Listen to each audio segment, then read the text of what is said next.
The Book Essence Podcast. Ep.7. The Secret.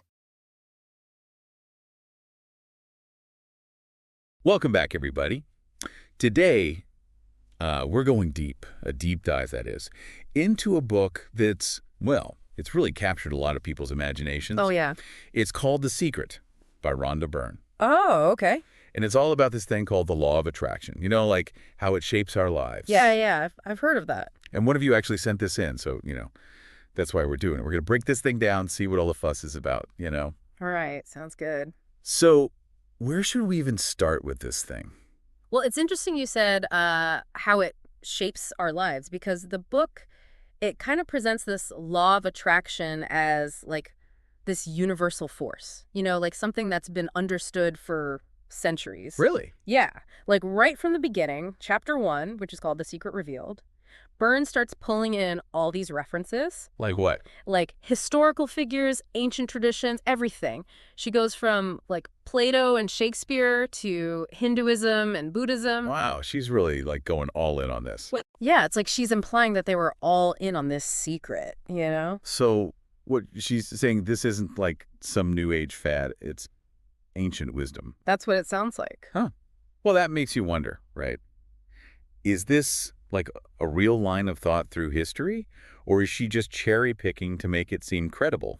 It's a good question. I mean, I remember that example in the book, the one with the guy who was facing discrimination, and he changed his whole experience just by changing his focus, only paying attention to the positive interactions. Right. It seemed pretty convincing when I read it. Yeah, but that's where you need a deeper analysis, right? Let's say this guy, he actually did experience some positive changes. Is it really the universe responding to his thoughts? Good point. Or is it more like, what some psychologists say? With that? That maybe this positive outlook, it just made him more open to opportunities, or more likely to engage with people in a way that, led to being treated better. Mm-hmm. So it's not the universe, it's just a change in how he's acting because he's thinking differently. Yeah. It's a subtle difference, but it's important. Okay, so a shift in perception, not some mystical force. Right. It kind of leads us to chapter 2, right? Yeah. It's called The Secret Made Simple. And Byrne, she tackles this idea of how many thoughts we have, every day. Oh, wow, yeah. 60,000 thoughts a day. That's a lot. It is, right? Yeah. And she says, we can't control every single thought. No, I guess not. But we can pay attention to our feelings, use them as a guide. Good feelings. Good things. Bad feelings. Bad things, yeah. Yeah. It's like an emotional compass. Exactly. But, I mean, that kind of makes you think, right? How do you even define good and bad feelings? Good point. Are some feelings just, more attractive to the universe? And what about those times when you're supposed to feel bad? When something bad happens, grief, or anger when something's unfair. Are you supposed to just, try not to feel those? It seems a bit too simple, don't you think? Right. Feeling bad doesn't mean you're going to get hit by lightning or something. Yeah, exactly. Oh, but speaking of feeling good, Byrne, she has this whole list of what she calls secret shifters. Secret shifters? Yeah, instant mood boosters. You remember, listening to music, watching funny videos, or just, going out in nature. Right. I wonder if those things really shift, the balance of the universe. Or if they just, make you feel better. Yeah. And then maybe when you feel better, you make, better choices. Well, there's this whole thing about neuroplasticity, What's that? It's how our brains, they're always rewiring themselves based on what we do and what we think. Those activities you mentioned, music, nature, all that, they can release endorphins, reduce stress hormones, and literally change your brain chemistry. So maybe Byrne is onto something. She might be, yeah, just not in that mystical way she puts it. Okay, so the science is there for the mood boosting part. But what about actually getting what you want? Manifesting your desires. That's chapter 3, right? How to use the secret. Yeah, that's the one. And she lays out a 3-step process. Ask, believe, receive. Sounds simple enough. Right. It's almost like placing an order with the universe. Yeah. You put in your request, you really believe you'll get it, and then boom, it just shows up. This is where she starts to connect it to religion. you know? Oh, yeah. Yeah, like the idea of asking and receiving through faith.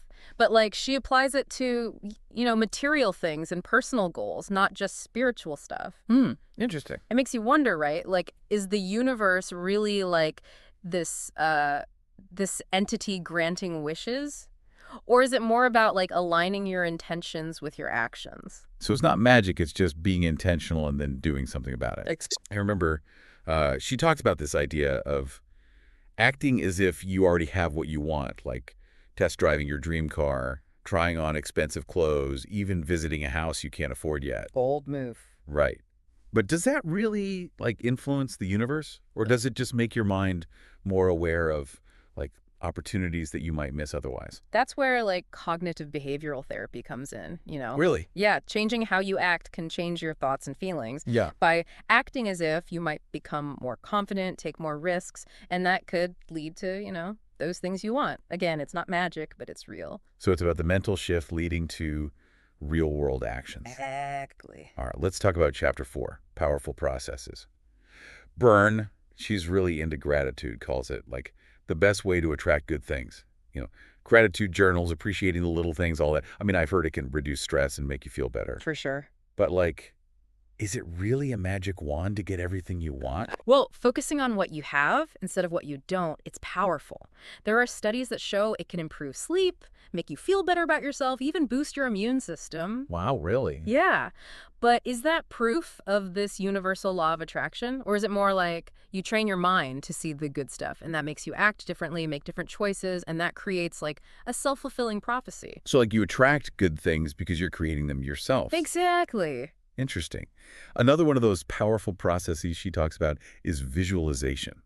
Picturing your goals like they already happened, like Jim Carrey visualizing that $10 million check. Oh, yeah, I remember that. Do you think that really works? Well, visualization is a real technique, Right. Like in sports psychology, performance training, athletes use it to practice in their minds, helps with their confidence and focus. But again, it's a tool to get ready, not a guarantee. What separates a dreamer from a doer is what they do after the visualization. So it's about aligning your mental game with your actual game. Okay, let's talk about something everyone loves. Money. Chapter 5, The Secret to Money. It's all about how we think about money, shaping our financial reality. Think lack, you attract lack. Think abundance, you attract abundance. It sounds easy, Red. It does, but this is where the secret can get a little tricky. What do you mean? Well, while it's true that your mindset can affect your financial choices, saying that positive thinking is all it takes to be successful, it kind of ignores the bigger issues, Like what? Like your background, your access to resources, even just plain luck. Attributing everything to your thoughts can lead to blaming people for things that aren't their fault and ignoring things like social responsibility. So it's not as simple as saying if you're not rich, you just haven't thought the right thoughts. Right.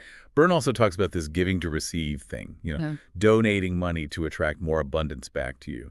It sounds nice, but it also feels a little, off. Shouldn't charity be about helping people, not about trying to get rich? That's the thing, right? It raises some ethical questions, like what's the motivation behind the giving? If it's genuine, then yeah, it can create a positive impact. But if it's just about personal gain, that feels more like using people than actually being generous. Okay. Moving on to relationships. Chapter 6, The Secret to Relationships.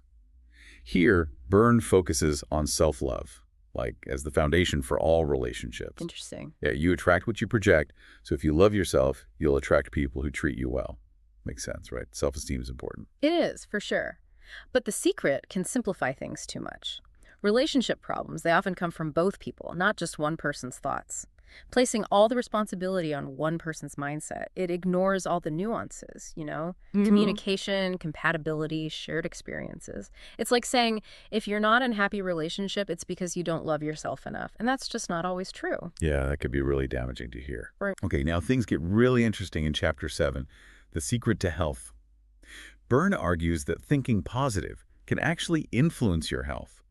She even brings up the placebo effect, as proof that your mind can control your body. Right. I mean, we've all heard stories about people who, miraculously recovered from illnesses. Yeah. But can positive thinking really cure diseases? The placebo effect is pretty fascinating. It really shows the mind-body connection. Studies show that what we believe and expect can affect how we feel pain, our immune system, even how well treatments work. That's amazing. It is. But it's super important to say that the placebo effect isn't a cure for everything. It's this complex thing. Our psychology, our biology, the whole situation matters. Right. To say that this chapter means you should ditch traditional healthcare, that's dangerous. Yeah, you can't just think your way out of a serious illness. Exactly. Oh, and then there's that story in the book about the miraculous healing. It seems like she's saying that just thinking can cure anything. It's a good story, but should we really believe that just because one person said it happened? That's where critical thinking comes in, you know. Stories can be inspiring, but they're not scientific evidence. Right. While The Secret raises some interesting points about the mind-body connection, it's important to be skeptical, and if you have a serious health problem, rely on real medicine. So positive thinking as a supplement to healthcare, not a replacement for it. Got it. Exactly. Okay, Chapter 8, The Secret to the World. This is where Byrne goes big. He's talking about like mass consciousness shaping global events. Wow. Yeah. She says that if enough people focus on negativity, it manifests in the world, like war, poverty, all those problems.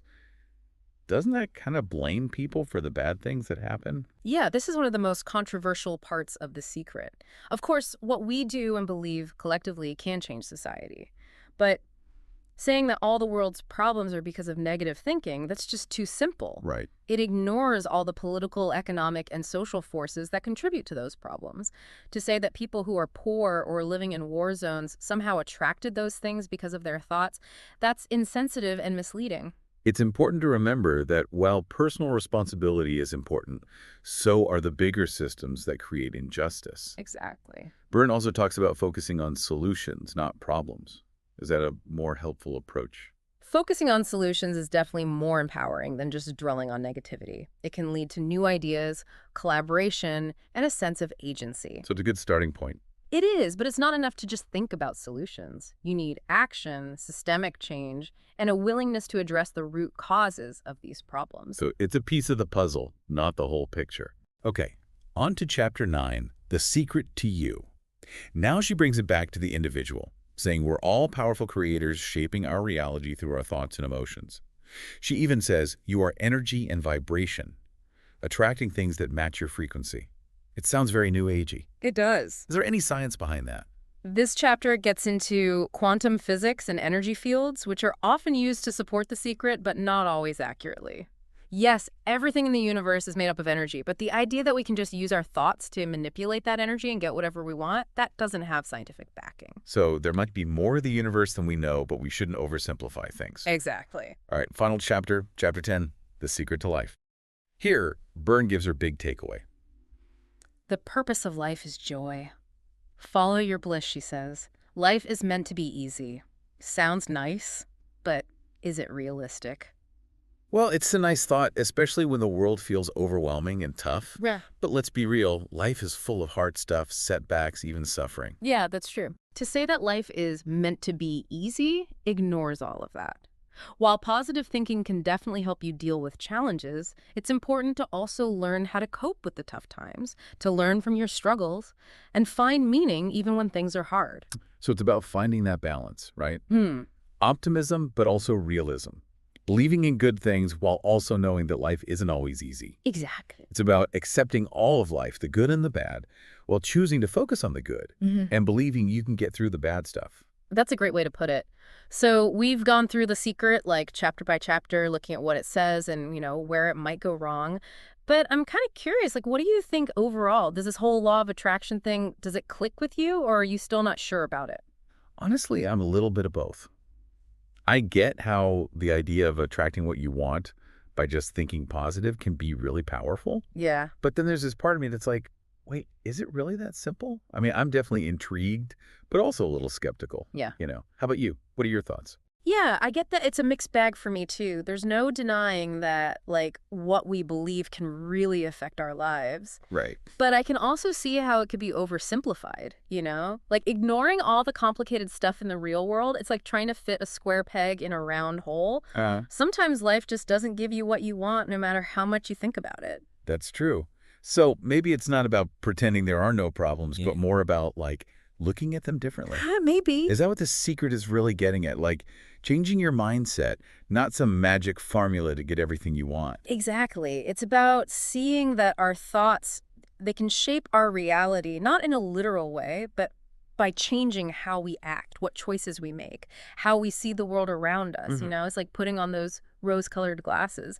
The world might not actually be different, but you experience it differently. Oh, I like that analogy. Right. So it's not about ignoring the bad stuff, Yeah.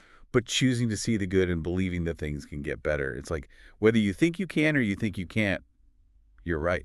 Exactly. It's about using the power of your mind to create a better, more empowering reality for yourself. But it's also important to remember that you can't just pretend everything is perfect. Of course not. You got to be real. Yeah. Acknowledge the whole human experience, the good and the bad, while still choosing to focus on the positive and believing you can overcome the hard stuff. So finding that balance between being optimistic and being realistic. Exactly. And between believing in the power of your thoughts and knowing there are things you can't control.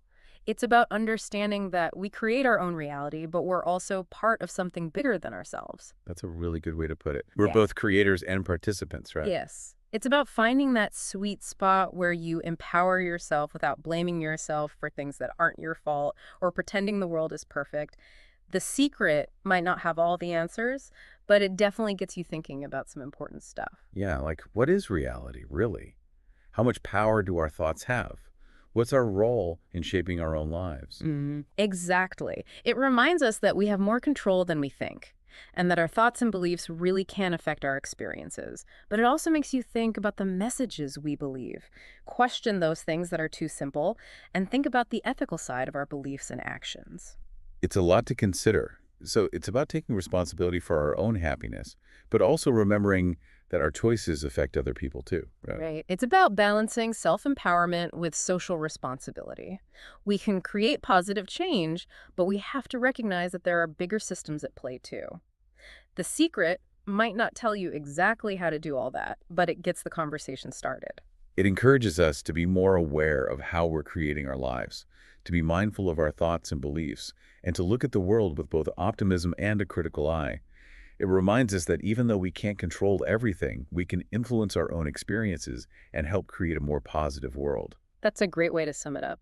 It's about finding that balance, between hope and actually doing something, between dreaming big and taking real steps toward your goals. I really like that. It's about taking action while staying positive and believing that good things are coming your way. It's like a partnership, you and the universe working together. Exactly. It's like luck is what happens when preparation meets opportunity. You get ready by thinking positively and taking action, and then when the opportunity comes, you're ready to grab it. Perfect. It's about understanding that we have the power to shape our own lives, but also the responsibility to use that power wisely. The secret may not be a magic formula, but it helps you understand how your thoughts, beliefs, and actions are all connected. It encourages us to be more intentional about how we live our lives, to be both optimistic and realistic, and to embrace the journey with a sense of wonder and possibility. It reminds us that we can achieve amazing things when we align our minds and our hearts with what we truly desire. And that's a powerful message, don't you think? It is. It might not be about attracting what you want, but about becoming who you're meant to be. That's a great point.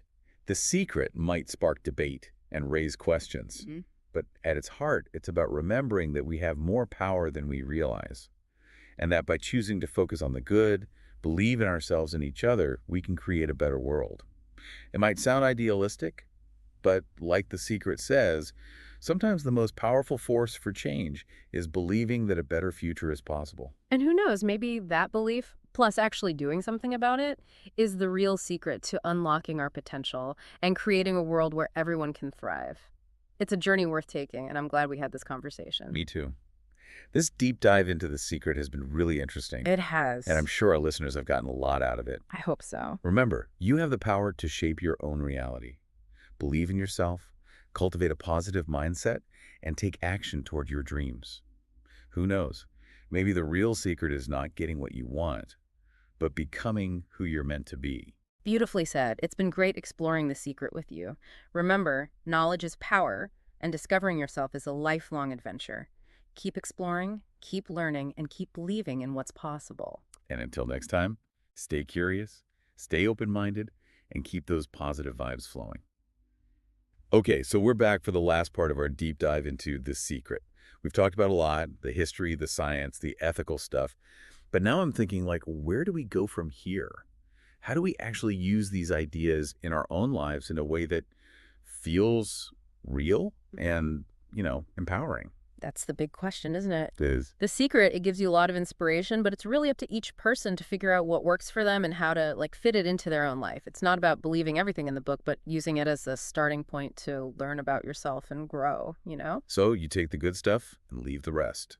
Like a buffet. You pick what you like. Exactly. You find what works for you, what fits your values, and what helps you create a better, happier life.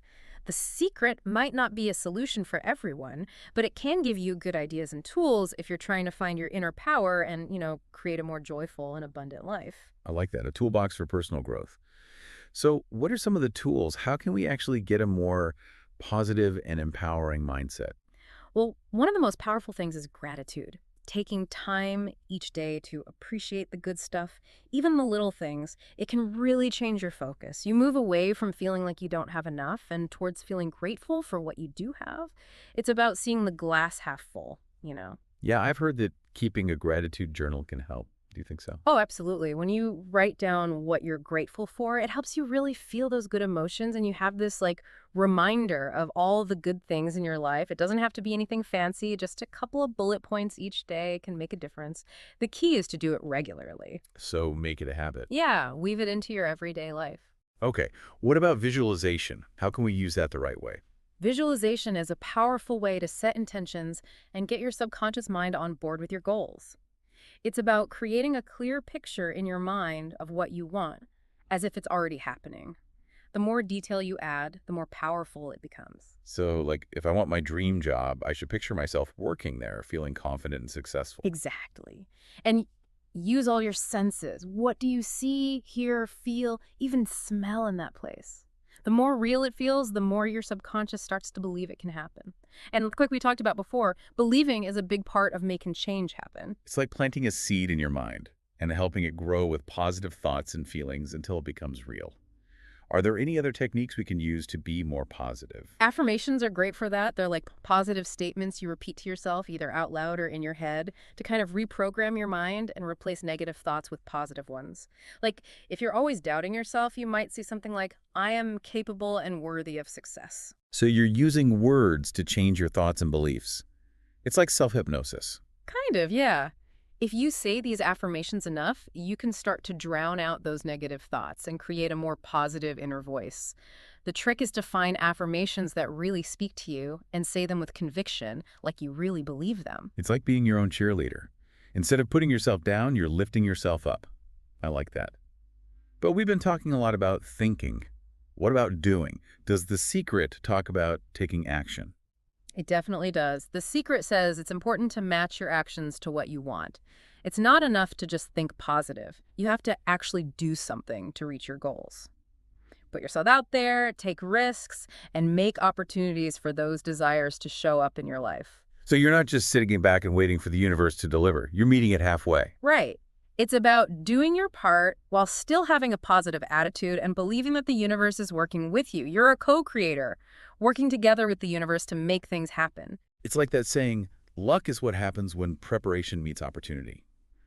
You get ready by thinking positively and taking action, and then when the chance comes along, you're ready to seize it. Exactly. It's about realizing that we have both the power and the responsibility to shape our own lives. The Secret might not be a magic recipe for success, but it gives you a good framework for understanding how your thoughts, beliefs, and actions all work together. It's like a reminder to be more mindful about how we're living, to be both optimistic and realistic, and to enjoy the journey with a sense of possibility and wonder.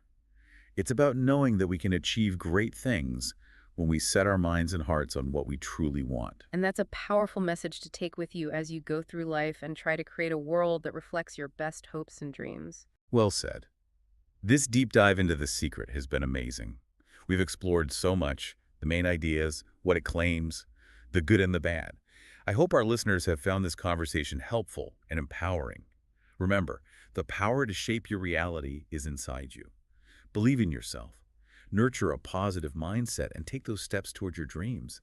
And you never know, The real secret might not be about getting what you want, but becoming the best version of yourself. That's a great way to put it. It's been a pleasure talking about The Secret with you.